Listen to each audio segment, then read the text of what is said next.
This is our CEO's office, which is the smallest office in the plan. This is the first mass timber building in Utah. Then we have the meeting table in the middle of the room.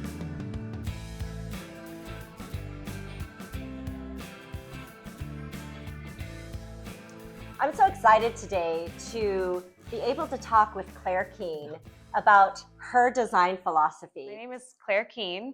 I'm Creative Director of Workplace Experience at HB. My career has been spent all in interior design, but I've done corporate work, done hospitality work, and then worked in this flex space co-working world before coming here to HB. My career really started in Washington, D.C., and then took me to New York City, and now to Salt Lake. Just to be clear, so HB Workplaces is based in Salt Lake, but it's a regional practice, right? Right. We have offices in Boise, Vegas, Reno, and St. George. How did you, I like to tell people most things are a practice. Right? Like nobody's born knowing how to do something. Right. Tell us a little bit about your journey, how you started to develop this capacity. And if I could ask, really, how did you build the competency around applying an inclusion lens to your work? Right. This is because you're the first person to ever ask me this question. I can't believe I am. I know. Wow. So I had never thought about it, which maybe I shouldn't admit for this subject matter, but I think it has happened really slowly over the course of my career, and it hasn't all been because of professional experience. It's also been because of personal experience. So I started my career in Washington, D.C., and I worked for a really small firm. Like, I was the first hire that was not a friend or a relative of the owner. And so I was working directly with someone who had 30 years of experience. He was doing things that were not common at the time. Like now you're seeing, but he was pushing these innovative ideas just because he's a creative thinker. And so I got to have all this experience where, he was encouraging people to decrease office size, decrease office count, push people to more collaborative spaces. And this was like really ahead of the times, even in that market. And he was very inclusive in his programming. So I got to watch him interact with our clients, where we would create these programming sessions and interview people and interact with them and see what they need and see what the company was wanting to do in their space. And most of our clients were nonprofit. A lot of them were people who advocate for very niche things because, they're in Washington, D.C., so they're accessing the government. And so we did Alliance for American Manufacturing, where they wanted everything in the space to be made in America.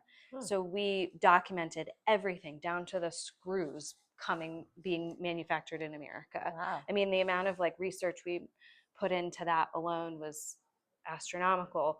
And we had the American Forest Foundation. They advocate for family forests. So we did all this research about wood and wood use and sustainability, and we incorporated that into every facet of the design.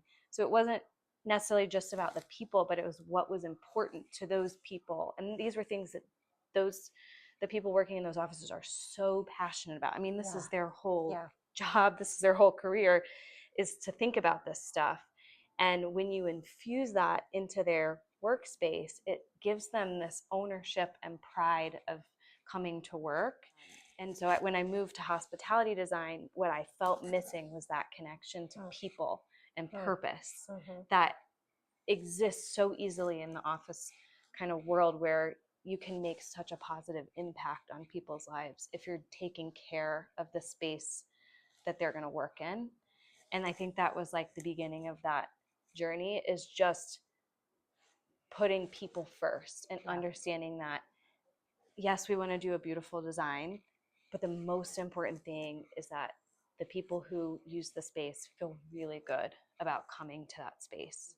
When I moved into more of the flex space co-working world, the thought of inclusivity kind of expands in a way, because you have to create a space that can then be inhabited by multiple companies at once. And somehow you have to make that okay. which, you know, a lot of times there's discomfort where you're like, I don't know if I want this other company to know what I'm doing or what I'm working on. And so how do you build in control into the environment so they feel like they can cohabitate with other companies and kind of still feel like they have ownership of their own space? And because when you were talking about the co-working space and some of your other examples, I'm like, oh, your work's way more than just like making people feel safe. Right. Yeah. It is something else. And what would you explain that as? What are your other goals when you're thinking about designing a space? There's, you know, we all thrive in different kinds of environments. Like there's the people who love to work in coffee shops and they like the hustle and bustle. And there's people who really need to like be sort of in a hole and close all the doors and windows and like focus on what they're doing. But sometimes it all depends on what type of work you're working on that day. And so your needs can change. And so I always want people to be able to find what they need within the space. And so even if it's not at your desk, is there a place where you can get up and go and kind of get what you're needing for what you're working on in that moment? Because it is about coming here to do work, but the other layer is like, can we foster connection and community within the company and to support a growing culture? And how do you do that within the space? And I mean, part of it, like when we were thinking about where to put everything, is, you know, you're tempted to put like let's put all the meeting rooms together. And let's put all the meeting rooms right outside of our cafe. So then all the social stuff is together. But then the problem is you're not getting kind of the cross traffic bumping into each other. You know, you want those sort of unplanned things where you're seeing someone you don't always work with. So what I did was try to spread all the destinations out across the plan so it gives people a reason to get up and move. And we intentionally made this main path really wide. It's over 6 feet wide. And when you show that on a plan, it's like, whoa, it's too big. Yeah, it's wasted space. But what it does, and what you can see happening behind me or behind you, is that it makes space for those casual conversations where if you bump into someone, you can keep talking. There's like you both have to turn sideways to get past each other. There's plenty of space for me and you to keep circulating, and they're having a conversation right off the path. So the other thing that we tried to do was create spaces where you could step off the path and have those bump-ins. I think it's odd to think about color and inclusion, but color is a really personal thing. And there's plenty of color theory out there. Different cultures relate to different colors. Different colors mean different things to different people. And some people have like knee-jerk reactions to color. And one of the challenges when I was starting to figure out what everything was going to look like, it's like, well, I don't want to commit to one color because you're never going to make everybody happy if you're committed to one color. And well, first of all, we want to make everybody at HB feel good about coming to work here. We also have to appeal to a really wide customer base, and we have to show them a lot of possibility. And so my method of color was like, let's use as many as we can without being a circus. And that way, you know, if you love yellow, you find your spot. If you love blue, you can find your spot. If you're not crazy about pink, that's okay. There's a blue zone. So it also signifies, like, colors change throughout the plan to signify a change in destination. So it means something when the color changes. But my hope was that every person could find a color or a space that felt good to them. Even if they didn't like, you know, everything else that was happening in the showroom. So just trying to create those moments of like, you can find appeals to you personally and not just one person or like the decision maker who got to oversee the project. Yeah. We had been in our previous office for over 30 years. Oh my God. Wait, the synagogue? Yeah. Okay. Like that's our CEO has been going to work there. Like he'll talk about it 6 days a week for 30 years. Okay. He was going to the same office. Huh. And so you're challenging, it's like you're like leaving your childhood home, like your whole career has grown in this container. And then you're like, okay, well, I want you to think about the total opposite of everything that you've ever done and worked in. And I had to chip away at that about how we were thinking about space. And it was a little nerve-wracking because it's like, I hope this works out and I hope they settle in. No pressure. This is just our whole business. Yeah. Like all our potential clients are going to come here. Right, no exactly. pressure.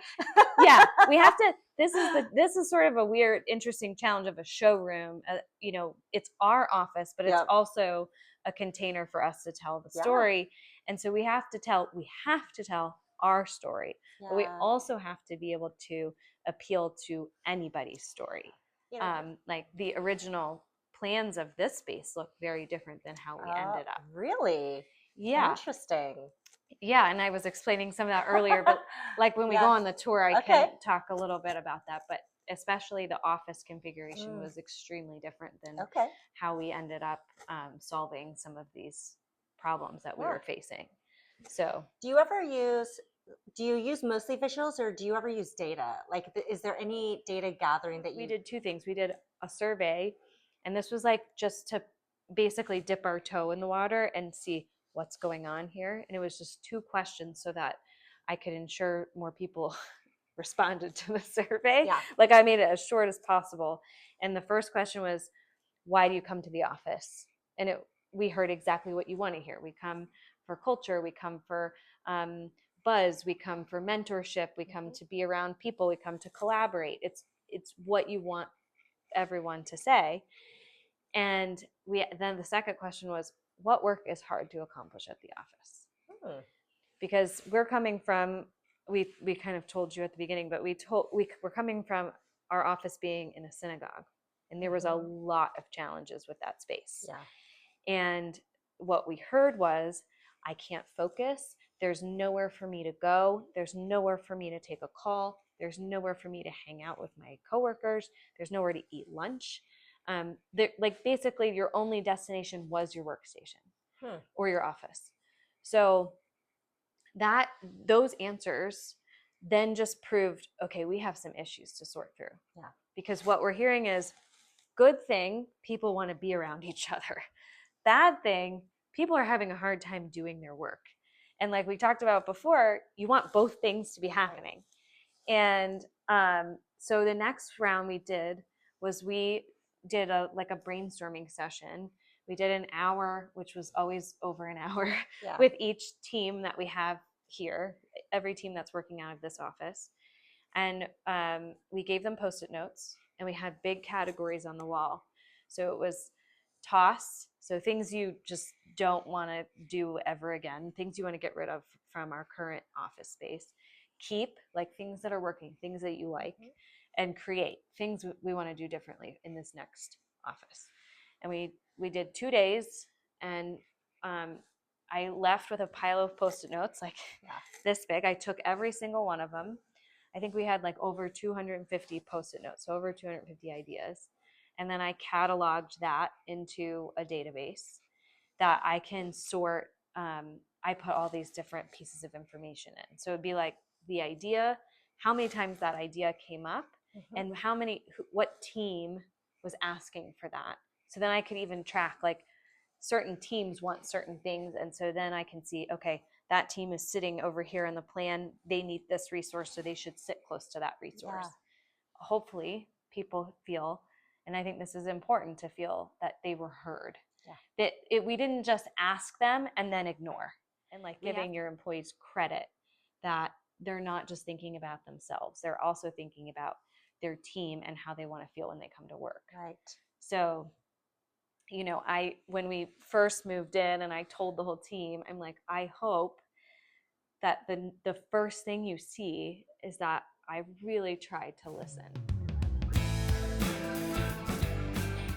So now that you just explained all of that to me, I want to ask this question now because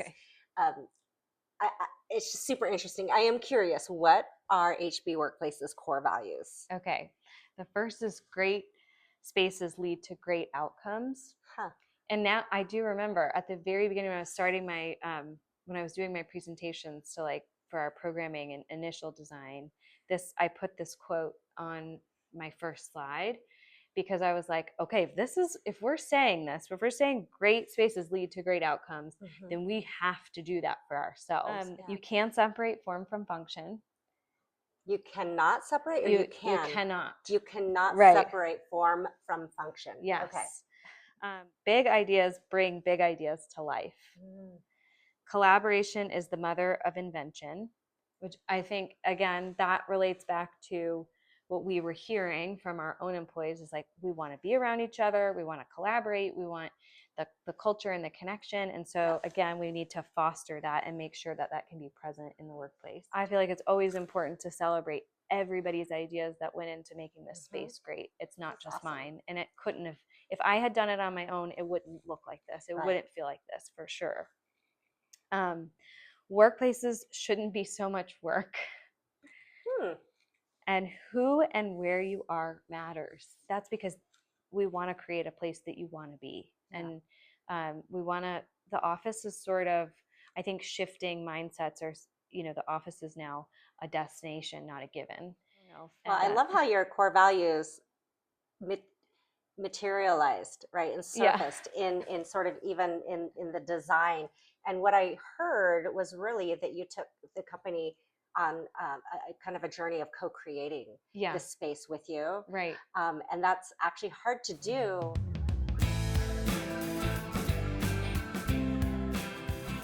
I sometimes talk about inclusion as a muscle that you have to develop, right? And you know, most of us are using it to some extent, right? So it's not like we don't have this. I think everybody has this muscle, right? Yeah. How did you learn to strengthen and flex this muscle and then start to apply it in your actual business work? I mean, I guess this is a really personal story, but my husband is Black, and I mean, I fell in love with him, but then when we, you know, decided to get married and then decided we were going to have a family, I realized I have to do some real serious work because, like, you know, I didn't think I have a diversity problem, or an inclusion problem. Like, I love him, but if I'm going to raise a child, I really have to have a more expansive understanding of what it means to exist in the world in a body other than mine. And I spent a lot of time doing that personal work for myself, reading and having a lot of conversations with my husband. And like, we read books together, and I would ask him, like, is this what you're experiencing? Does this sound? And he was learning stuff too. He's like, I never thought about that, you know? And he grew up between two worlds. He grew up between like white suburban Texas and urban Washington, D.C. So he is very good at code switching, which is a skill, but, you know, held him back. Like, he didn't feel like he belonged in either community because of that. So I learned so much through that process, and doing that personal work for my personal life certainly influenced then how I thought about work in a way that I never had thought about before, which is like, what would it feel like? And my husband's a musician, so he's never worked in an office in his life, and he probably never will. But what would it feel like for him to come to a workplace like this?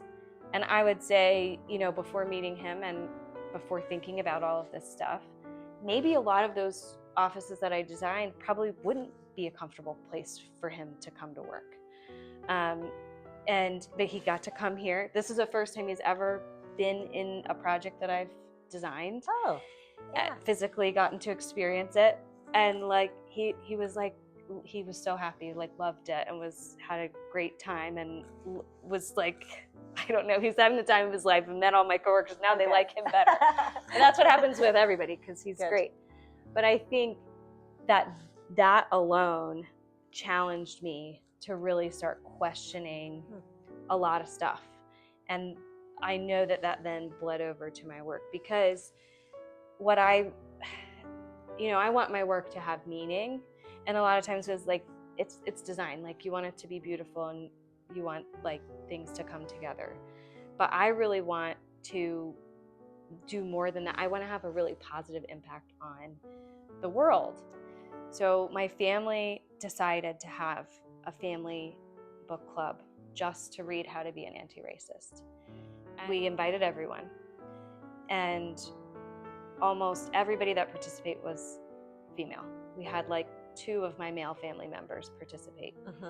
And the rest were like my aunts and my cousins that were women. Yeah. And my husband. So he was the only person of color included in this family discussion. Yeah. But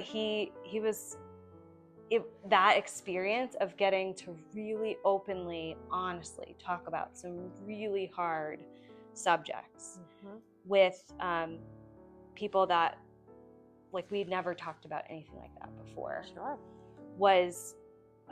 It was really eye-opening, but it was really good practice for all of us to get used to talking about this stuff and not being afraid to talk about it. And and Mark would always be so supportive and empower us to say, like, yes, what you guys are saying is great. Yeah. Like, I'm so happy to hear you say it. And all of that was done. And I said, to my family, I'm like, thank you for doing that work, because this was before I had my son. Yeah. But I'm like, I know now that we're all ready to accept, and I'm like gonna get emotional. No, but to like really be able to bring someone into the family and know that they're gonna foster him, that they understand. Because my whole concern was that I'm gonna bring a kid into a family that has no experience thinking about this. Yeah. So that was like, that changed my whole perspective on life. Was not just the book, but getting that experience of talking about it with my family, but also with my husband. So powerful. Yep. And so, like, it was a very safe space. Like, they're all people I've known my whole life. So it was the safest place to have like really confusing or challenging conversations. It can be. So this is interesting with psychological safety. I have found that once you introduce the topic of race, all of a sudden what you thought was psychologically safe is now completely unsafe. Like, we're on a different playing field. We are like, and I've worked with a lot of organizations which is, that think they're ready for that conversation, right?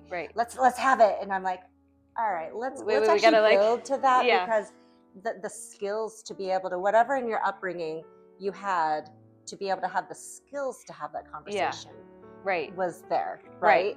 Yes. That's what I talk about with my husband too. I'm like, I don't know what those are. I don't know what happened. Something happened though, in that I did have the skills, and it sort of was surprising to me, because I'm like, where did these come from? Yeah.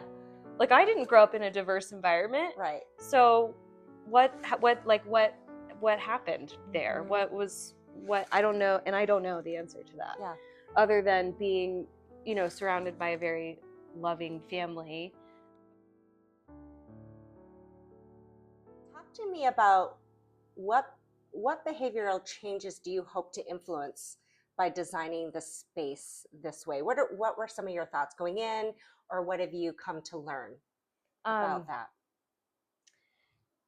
What I'm hoping is that people feel like safe to be themselves, whatever that might mean at work, which is kind of hard because, I think there's studies or quizzes or whatever that you can take, and like some people are very different versions of themselves at work. And I would always hope that you could be like your true self at work, so you're not having to, code switch based on what you're comfortable with showing. And it just boils down to like, I want everybody to feel good and comfortable in their space, and supported in whatever that means. Like if it means, this is too loud, there's a quiet place to go. If you need a place to think, if you need a moment, there's a place for that. And we have a room, and it's, a wellness room this is like a hill I will die on, but we have a mother's room and we have a wellness room, and they are two separate spaces because they're two separate functions. A mother's room is serving a biological need, and I think it's really important that you're supported in that need when you come to work so that you can continue doing what you would like to do for your child. And there's a space that supports that, and it's not going to be taken offline because someone does need a moment. Like that. This is sort of odd, but like you almost have to think of it as like a bathroom. Like this needs to be available so that when the need arises, it is available. The mother's room. So the mother's room, like I said, is tucked away. It's got a solid door. There's, we did this botanical pattern on the wall. We wanted to feel, biophilic and reference nature, calm. It's a calm space to be in. There's a full length than what I've seen in your other spaces. Yes, we wanted us to feel like this is sort of an escape, so it feels different. And there's a full length mirror, so you can check. You can make sure everything's put back together when you're done. Oh, we have so many stories, don't we? Yes. There's a microwave, so you can do, sanitation. There's a trash. There's a fridge, so you can store what you need to store. And then there's also lockers you can create your own code. So you can leave your pump here, which this was such a great idea from our healthcare designer, which I would not have thought of. And I was like, oh my gosh, so smart. I don't want to carry my pump to my desk. Ew. So it's so nice that you can come and leave it here, and you don't have to cart it around. You can be kind of secretive about it, and it's not on display. That's awesome. And the chair reclines. The table is height adjustable, so you can still come in here and bring your laptop and work while you're doing what you need to do. There's a blanket too, so if you're cold, because I feel like I'm always cold. A wellness room being a function for anyone. If you are needing to take a break for whatever reason, you have a headache, you're having an emotional day, you're having a personal problem at home, it's the only space in the office that doesn't have glass. I mean, the mother's room and the wellness room are the only rooms with no glass, so they are truly private, and they are also tucked away. Like they're not in main paths of circulation, so that you can go there and not feel like you're being watched of like, where are you going? Where are you walking to? This is our wellness room. So kind of that private escape when you need a minute. And you can see the door is solid. There's a lock and it has an indicator. So when you're in here, it tells someone it's in use. So there's no knocking or like trying to open the door. And we have a white noise machine too. So if you are having a little bit of a cry, you can turn on the white noise machine. What's kind of interesting is it's an acoustic material sort of soften the room. And again, a mirror so that you can check. There's tissues you can adjust and freshen up. The wellness room is not, you cannot reserve it. It is like, it's an on-demand need, and you never know. So that ability to like step away and have that safe space, which like I've never worked in an office that had that, and wow, I've needed it before. Usually it's like running outside or in your car, or in your car in the bathroom, which is like I walked into many crying, walking in on them. It's always very awkward. There's variety and choice throughout the entire office, so that it is again, my hope is that no matter what your needs are or your identity is, you can find the place that feels good to you, which means so all the meeting types, there's seated meeting types, there's standing, there's lounge. In every space, there's multiple postures, which can mean multiple physical abilities. Yeah.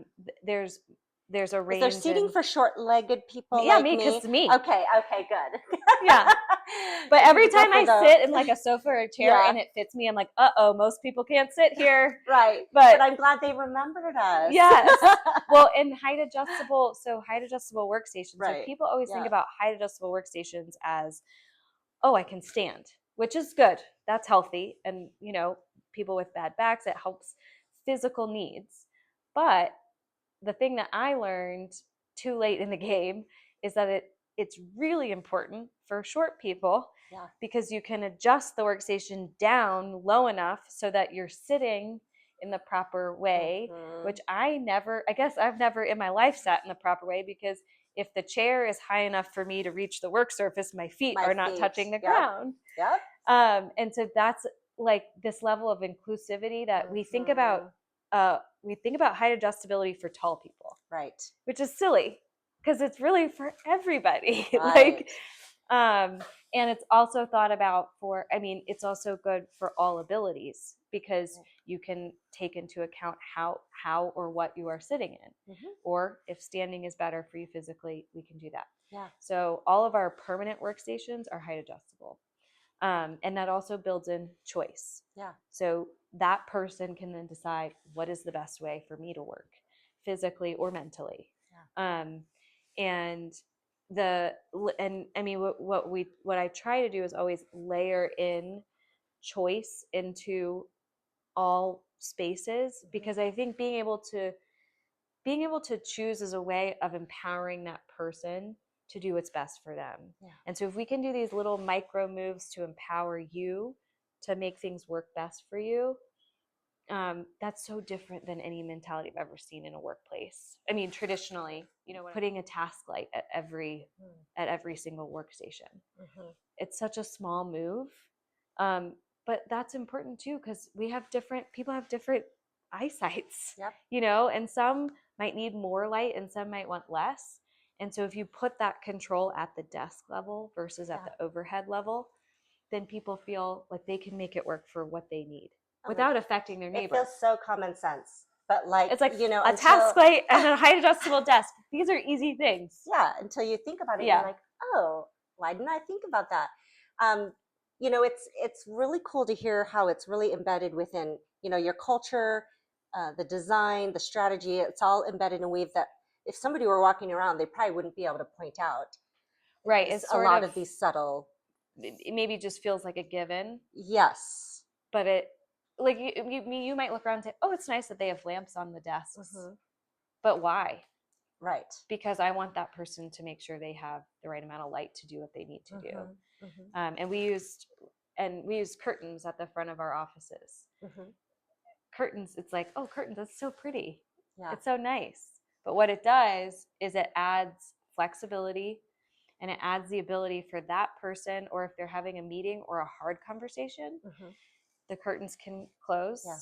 And there's control. So again, it's like adding control of your personal environment, and giving these little levers that you can pull without making permanent choices for the space. Yeah. I love the curtains from like an aesthetic point of view, but they're functional too. Well, it's so much nicer than somebody going like with the blinds. With the blinds, and you're like, what happened? What did I do? Is it an HR moment? Yes, exactly. Okay, I want to wrap this up with what feels like a big picture question.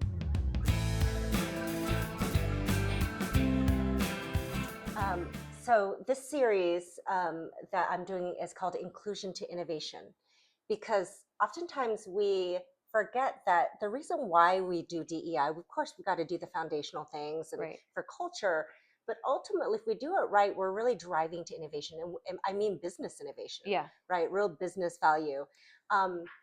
When you look at the process that your organization went through, it may not have been apparent to many people, right? That you're weaving inclusion in this lens throughout all of these decisions. But to you, what are some aspects of innovation that came out of this that you wouldn't that maybe a lot of people wouldn't have thought of, but because you had that lens, these were maybe newer things that aren't really in common practice. So take us through how you reinvented,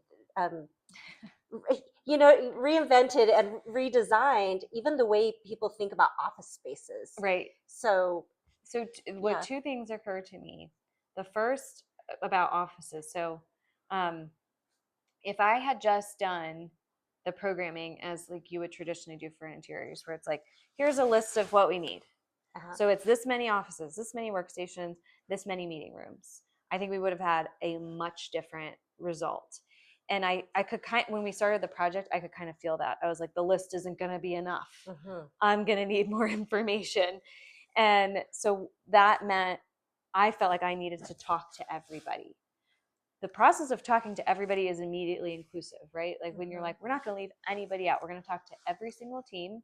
Everybody gets the same number of Post-it notes to write however many ideas down that they have. And the thing that we heard from both our survey and those meetings was like, we don't have enough places to meet. And, virtual Teams calls are like just a fact of life now. And if you can't accommodate that, you have a problem. Right. And when we started planning the space, what was happening, like I said, we tried to keep the built structure to a very tight perimeter and not let it bleed outwards. Yeah. And so that meant we have a limited footprint to solve problems that need rooms. And our office count was really butting heads with this need for a place to go have a meeting. And in a really challenging way, where I was like, something has to give, because I can't, what I'm hearing from the majority of our staff is we don't have a place to do this. And it is imperative to their job and to their productivity that they have a place to do that. And then I'm hearing we need offices. We need this many offices, and we have this many leaders, and they need offices. So part of it is even reinventing the way people think. Yes. About what was the norm, Well, I sort of had to have some hard conversations where it's like, here's the thing, these two needs are really in conflict with each other. And what I ultimately ended up proposing, it was sort of three things. It was like, okay, let's talk about what an office does. What is an office? An office is, right, traditionally, an office is a place where you can have you have a private space for focused work, and you have a private space for meetings. It's also serving a hierarchical purpose too. But I'm just talking about the physical functions that's happening in that footprint. And what I sort of proposed was, okay, so either your office is going to be small and it's meant for you to do your work. Okay. Or it's going to be larger and it's going to become a resource. I see. And when it becomes larger, we have space to accommodate other things. We have space to accommodate a meeting. And what we've done different versions of that. But when you expand the footprint, then we can fit a meeting table or a big sofa or chairs. And then the desk then is always sort of off to the side. So that the desk isn't the prominent fixture in the room. It's not really about the desk. It's about the function that room can then serve for your team. So did they know this going in? It developed over time, because what I'm saying is, you guys, this is how you solved a problem. Yes, this is like, you guys, we have a problem. Yes. You want this many offices, but we also need places for people who sit in workstations to go have meetings. They have Teams calls too. And you don't want everybody out in the workstations all on Teams calls at the same time. That's a whole issue. And right now, what we have in the plan is not enough places for those people to go make their Teams calls, but you guys all have places to do yours. That's a problem. That's a productivity problem. So did you break some brains? Probably. This idea of like, I have to share my office with. Well, probably. Or make it available, right? But then I also offered a third option, okay, which is you choose not to have an office, and then what would have been your office becomes a shared resource for your team. And that means whatever you and your team just, decide what that resource is. Is it is it a standing height table? Is it a seated height table? Is it lounge furniture? Is it storage? Whatever your team needs, if you decide you want to sit out in a workstation with your team, then we can create a shared resource for your whole team. And it's like you doubled your meeting space room overnight. Yeah, right. That's amazing. Right. Were there some people that were skeptical when you were saying like, hey, okay, so if they're not in, you're welcome to use their space? Well, but then they ended up with this. Then if they weren't on board with their space being a shared resource, they have a smaller office. Oh, I'm talking about the rest of the staff. Oh, employees. Well, what we try to do was the desk, the main work surface for that person, whose ever office it is always against the wall, kind of off to the side. And whatever the shared the meeting furniture is not associated with their desk, because it would be even more awkward to go like sit at your boss's desk and be like, I'm having a meeting. Right. No one's going to do that. No one. Yeah. So the desk is removed. No matter how flat the hierarchy is, yes. You can't solve that problem. Yes. There's just the level of awkwardness that is, you people can't are take very away. Attached to their space. Yeah. Is there a psychological term for that? I'm sure there is. Space attachment or something.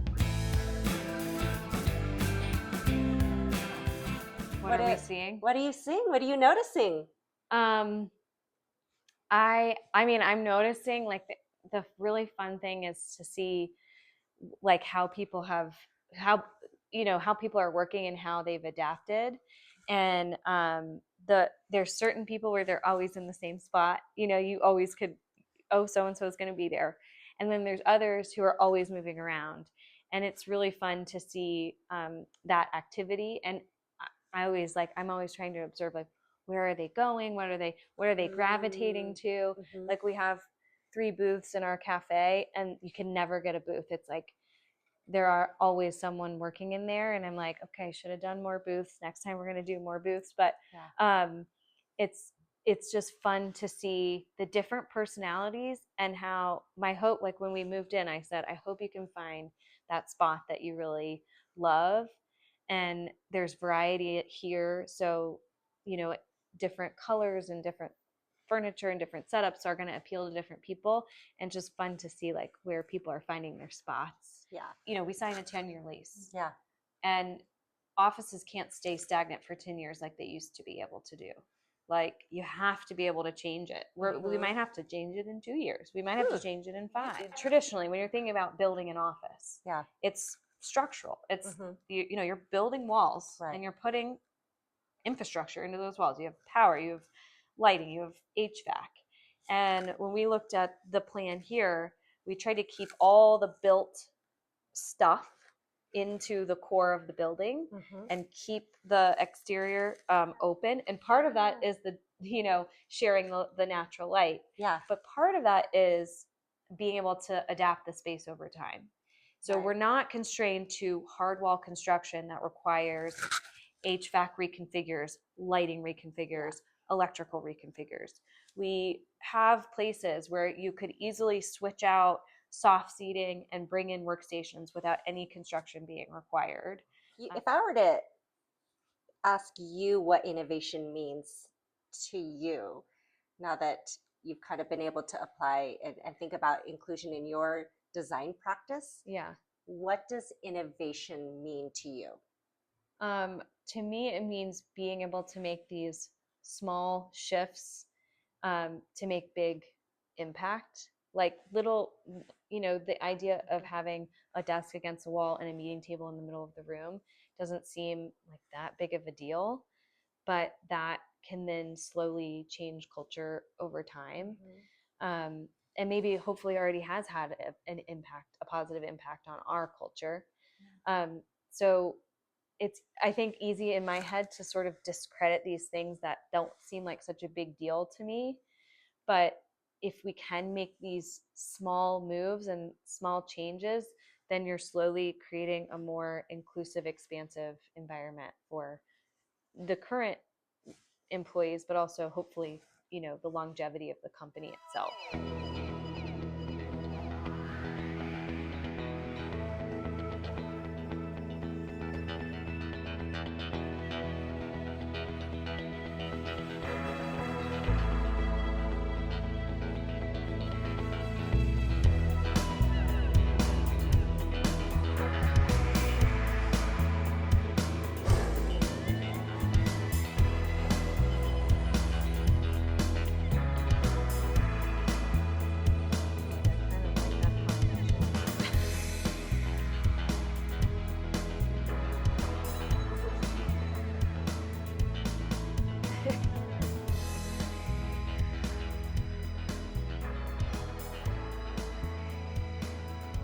So this is